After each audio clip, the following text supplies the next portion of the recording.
So thank you for watching this in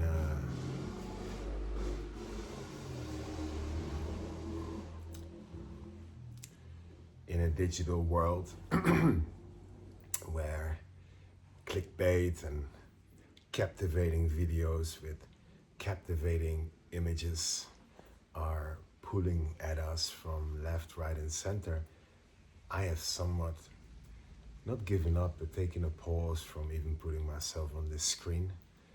I am always questioning when I place this camera in front of myself, and I'm increasingly questioning, like, what am I really trying to do here? Am I looking for likes and approval, or is there really something alive in me that the person on the other side of the screen, which is you, if you're still with me after a full minute of not knowing what you're getting yourself into, if this person is truly going to potentially benefit from it. And so that is my prayer, that whatever is going to come through today, and it's going to come through in its natural time, is going to benefit you. Because for me, there's no greater joy as someone who really enjoys being on the land, planting seeds and growing things, is to witness the natural expansion of an ecosystem, and to think of us as human beings as a diverse forest, each of us carrying these unique, explicit gifts that if we would move together like swaying trees in an ecosystem, would spread like wildfire and reforest this earth body with a consciousness unrivaled by the dark forces. And it's only through us, I believe, inhibiting that flow of energy by trying to fit into a mold, by trying to fit into a society that dictates for us the meaning of success. It's for us to unravel and undo a lifetime of conditioning in an agricultural system based on land ownership, where power structures are based on who's got the biggest gun, not who's the best caring leader for the community. We are now in these unprecedented times. The beauty is that the awakening is coming from within, and many of us are feeling it, but it can be daunting to follow the call of the soul.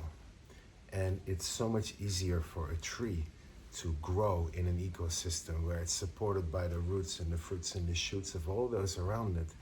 And far more than we're looking at competition for nutrients, which does exist because life does need this nutrient flow to thrive.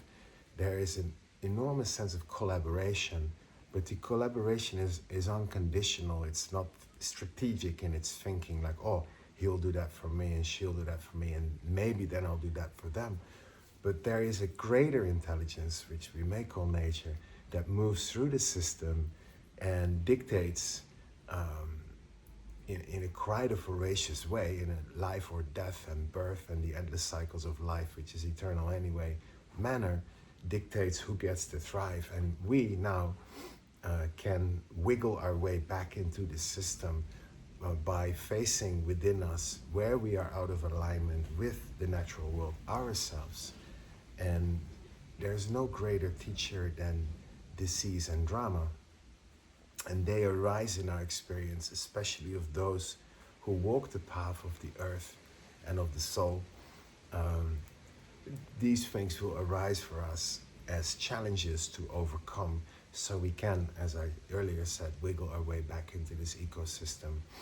And as for myself, I've been walking this path for a very long time, well, relatively speaking, in human years. And since a decade or so, it's also my passion to invite others onto this path, or deeper onto this path, through the structures we've created here in Bali, Indonesia, notably forest gardens, because there's no greater teacher to the ecosystem that I'm speaking of here than the ecosystem of life and of nature itself. And there's no place more rich and abundant and voracious at the same time than a tropical environment. So Bali, in all of its spiritual richness, the sacredness of the land, the frequency, and the natural environment itself, are a perfect place for very rapid growth. but also a place of rapid decay. So it's a tight path to walk here, despite all of its seeming softness and openness.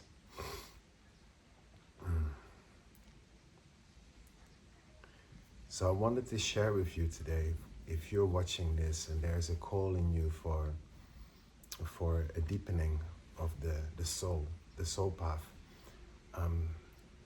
to seek out and attract and invite in the human connection that is not based on a hierarchy of the guru and the healer and the one to be healed, but it's a family structure in which we are all brothers and sisters on this earth, in which none of us are perfect, but some of us are on this path longer, the older brothers and sisters, and it's our job to, as we receiving the knowledge from those who've walked this path before us, to pass it on so those who come after us, the next generations, are walking this path with more ease and more grace, but most of all, more expansion.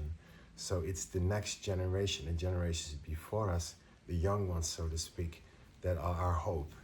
And so instead of the old hierarchy where the teacher knows it all and the student has to be silent and learn, this is far more an interaction that takes place between people in a very natural, joyful way. We should sing and dance and connect and cook together and share together and plant together, and that's how we grow together. I feel complete for today. I'm gonna see if I can actively make space for transmissions like this, regardless of who's gonna end up watching this, because in my heart I know whatever is inside of me needs to flow out, needs to be shared, otherwise it gets stuck in me, and that's not good for anyone. I'm sending you love. You know where to find us, and if you don't, write me a message and I will make sure you can find us. Sending so much love. Om Shanti Shanti Shanti Om.